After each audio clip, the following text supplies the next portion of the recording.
बहुत लोग अपने आप प्रयास करते हैं, जो रीति रिवाज बनाए गए हैं, पक्षियों को पानी डालना, दाना डालना, मछलियों को डालना, गऊ को देना, संध्या तर्पण, अनेक प्रकार के जो रीति रिवाज बनाए गए हैं उनसे प्रयास करते हैं कि ये जो गई हुई आत्मा है ये शांत हो जाए। फिर उनके पिंड भरवाते हैं कि किसी प्रकार से तो तीर्थ नहाते हैं, गंगा जी जाते हैं, गया जी जाते हैं, फिर भी अगर काम नहीं चलता पाठ शुरू करवाते हैं, कुछ दान देते हैं, वस्त्र दान देते हैं, बर्तन दान देते हैं, स्वर्ण आभूषण देते हैं, चांदी के बर्तन देते, भिन्न भिन्न प्रकार की चीज़ें बांटते हैं जितना प्रयास हो सकता है। जिसकी जितनी अक्षमता है उतना सब तरह का प्रयास करते हैं कि इस आत्मा की किसी भी प्रकार से गति हो जाए, हमारे घर से ये निकल जाए। बड़ा मुश्किल होता है ये वक्त उस आत्मा के लिए भी, उस जीव के लिए और उसके परिवार के लिए भी, कि अपने ही घर के सदस्य को दूर करने के लिए, शांत करने के लिए कितनी मेहनत कर रहा है।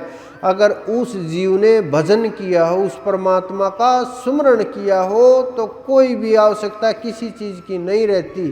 फिर शुरू होता है पाठ का, यज्ञ का, दान का लेना देना, कि गोदान कर दिया, यज्ञ करा दिए। एक और चल रहा है 100 सेरा करते हैं, 100 प्रकार के अन्नों को इकट्ठा करके बांट देते हैं गरीबों के अंदर, कि साधुओं के अंदर, संतों के अंदर, कि किसी साधु के हाथ लग जाए, भोजन कल्याण हो जाए। लेकिन साधु तो हैं ही कमी संसार के अंदर, बहुत कम बचे हुए हैं, गिनती के साधु हैं, उंगलियों के ऊपर गिनाए जा सकते हैं, इतने साधु हैं। ज़्यादा साधु इस संसार में, साधु यानी साधना करने वाले, प्राप्ति वाले नहीं। प्राप्ति वाले तो संसार के अंदर मिलना ही मुश्किल होगा, बहुत कम लोग हैं जिनको प्राप्त हुआ, जिन्होंने पा लिया उस तत्व को। ऐसे तो करोड़ों अरबों में कोई एक आध मिलेगा आपको, कि वो जागी हुई आत्मा अरबों में एक आध मिलेगी, हर जगह नहीं मिलेगी, हर जगह नहीं है, पहचान भी नहीं पाओगे, कुछ समय सानिध्य रहेगा, छूट जाएगा, इतना आसान ठहरना नहीं होगा। तो इस प्रकार से प्रयास करते हैं, बहुत तरह से जितना हो सकता है सब तरह की कोशिशें होती हैं, लेकिन उस जीव की, उस आत्मा की गति नहीं होती। फिर हवन कराए जाते हैं, माला फेरी जाती है, करोड़ों जप किए जाते हैं, फिर भी नहीं होता। फिर जहाँ बड़े बड़े मंदिरों के नाम सुने हैं वहाँ पूजाएं कराई जाती हैं, वहाँ नहीं होता। फिर प्रभाव होता तंत्र का शुरू होता है, कि फिर हम तांत्रिकों के पास जाते हैं उन जीवों की गति के लिए भी। फिर वो समय होता है जब वो अपने ही हमें दुश्मन लगने लगते हैं, कि ये हमारे परिवार का नाश कर रहा है, नुकसान कर रहा है, जीने नहीं देता, रोग पैदा करता है। जो जिनके लिए हम मरने मिटने को तैयार थे, अब उनको घर से निकालने के लिए हम इतना मेहनत कर रहे हैं, इतना प्रयास कर रहे हैं, इतना जोर लगा रहे हैं कि किसी प्रकार से इससे पीछा छुटवा दे कोई, चाहे हमारा कुछ भी ले ले, चाहे घर ले ले, दुकान ले ले, मकान ले ले, जो लेना है ले ले, इसको एक तरफ कर दे, मेरी जान बच जाए, ये बात आ जाती है। फिर तांत्रिकों का सहारा लेते हैं, वो आपके जीवन के साथ खेलते हैं, पैसों के साथ खेलते हैं, धन के साथ खेलते हैं, भावों के साथ खेलते हैं, श्रद्धा के साथ खेलते हैं, और आपकी जो बची खुची चीज़ें होती हैं वो भी लूट खसोट लेते हैं और आपको अपने अनुसार चलाते हैं, आपके अपने अनुसार बोलते हैं। सब कुछ बदल जाता है जीवन में, जीवन तहस नहस होने लगता है, जीवन में कुछ नहीं बचता, ऐसी हालत हो जाती है। आदमी नास्तिक भी नहीं रहता, आस्तिक भी नहीं रहता, और इतनी छटपटाहट होती है कि इससे अच्छा तो जान दे दे, कहाँ जा रहे हैं, क्या चल रहा है। उसके बाद की जो स्थिति होती है, कोई एकाध जीव भजन की तरफ बढ़ता है, ध्यान की तरफ बढ़ता है, कि हम सबको छोड़ करके परमात्मा को मानेंगे, कि हम इस बाहरी पूजा पाठ से तंग आ चुके, थक चुके और गले तक भर चुके, अब हम कोई भी किसी प्रकार की ये पूजा पाठ नहीं करेंगे, बाहर की वस्तुओं को छोड़ करके हम तो बस परमात्मा को याद करेंगे, उसका ध्यान करेंगे। फिर वो दिन शुरू होता है जब आप उस परम तत्व की खोज में कोशिश करते हैं कि परमात्मा कोई ताकत है क्या, वो कोई कृपा करते हैं क्या। फिर ये सवाल उत्पन्न होता है कि वो अब तक कहाँ हैं, हमारा बुरा क्यों हो रहा है, उन्होंने क्यों नहीं संभाला हमें। अरे आप लोग याद ही नहीं करते, आप लोग रास्ता ही नहीं देते, आप लोग उनके लिए आसन ही नहीं लगाते, आप लोग उनका ध्यान ही नहीं करते, आप लोग उनको बुलाते ही नहीं।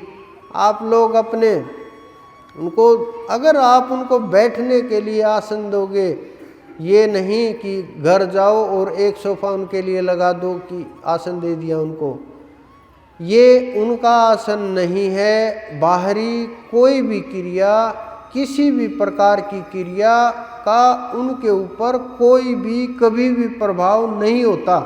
आप ये समझ लो, लिख लेना अपने दिमाग के अंदर भी, और जहाँ आपकी बार बार नज़र जाती है वहाँ भी। जिस प्रकार से ज़्यादा पढ़ने वाले बच्चे, आईएएस की तैयारी करने वाले मैंने देखे हैं बच्चे, वो क्या करते हैं, जो टॉपिक समझ में नहीं आता उसको दीवार के ऊपर चिपका देते हैं कि आते हुए भी नज़र पड़े, जाते हुए भी नज़र पड़े, और जो वो नज़र पड़ेगी वो याद हो जाएगा और जीवन में अप्लाई होने लगेंगी वो चीज़ें। इस प्रकार से आप अपने जीवन में ये समझ लेना कि ये सब बाहरी क्रियाकलाप, बाहरी चीज़ें आपके अंदर में कोई काम नहीं आएंगी। तो फिर रास्ता खुलता है संतों की तरफ, ध्यान की तरफ, परमात्मा की तरफ।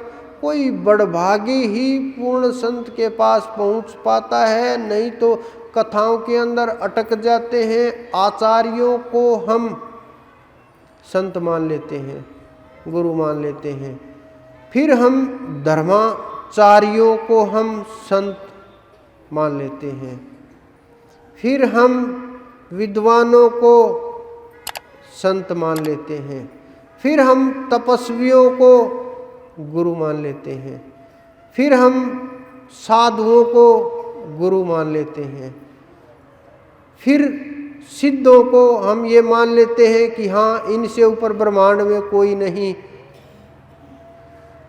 वो अलग होते हैं महापुरुष, पहचान पाना भी बड़ी मुश्किल होगा, बहुत मुश्किल होगा। छुपाए हुए घूमेंगे, नहीं पता चलेगा आपको, क्योंकि उन्हें बाह्य आडंबरों की, बाह्य पाखंड की, बाह्य दिखावे की कोई आवश्यकता नहीं होगी।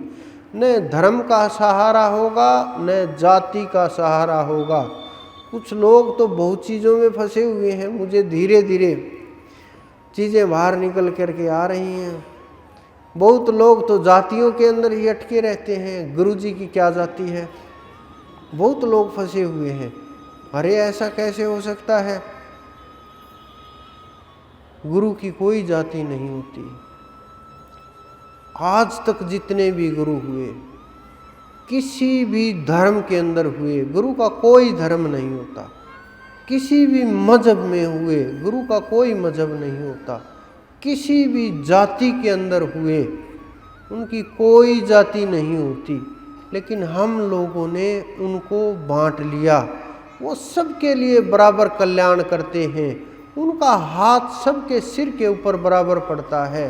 उनका कल्याण का शब्द जाति धर्म ना देख करके जीव और आत्मा को देखता है। उनका ध्यान शरीर और जाति की तरफ ना हो करके आत्मा को झंझोड़ना है, और वो आत्मा की तरफ दृष्टिपात करते हैं। और उनके अंदर इतनी ताकत होती है, इन सब चीज़ों को उखाड़ करके, तोड़ करके फिर आगे बढ़ते हैं। क्योंकि गुरुओं की कुछ जातिवादी बहुत होती ही नहीं। जो इन चीज़ों में अटके हुए हैं वो इस संसार के भ्रम में फंसे हुए हैं, भ्रम में अटके हुए हैं, और भ्रम में इतने फंस गए हैं कि निकाले हुए भी नहीं निकलते, चाह करके भी नहीं निकल पाते। छोटी छोटी चीज़ें इतनी बड़ी बन गई हैं, जीवन के उद्देश्यों से भटकाव हो गया है, और इतना भटक गए हैं वापस लौट करके आना बहुत मुश्किल होता है। एक बार जीव अगर निकल गया, तीर छूट गया, बड़ा मुश्किल होगा, बहुत मुश्किल होगा वापस लौट करके आना। जिस प्रकार से बंदूक से एक बार गोली निकल जाए तो निकल जाएगी, वापस नहीं आती वो, उसी प्रकार से ये जिस दिन ये आत्मा निकल जाएगी कुछ भी शेष नहीं रहेगा। तो जब हम इन चीज़ों को समझने लगेंगे, इन चीज़ों को समझ करके हम जानने लगेंगे, विषय और विवाद से हम दूर रहेंगे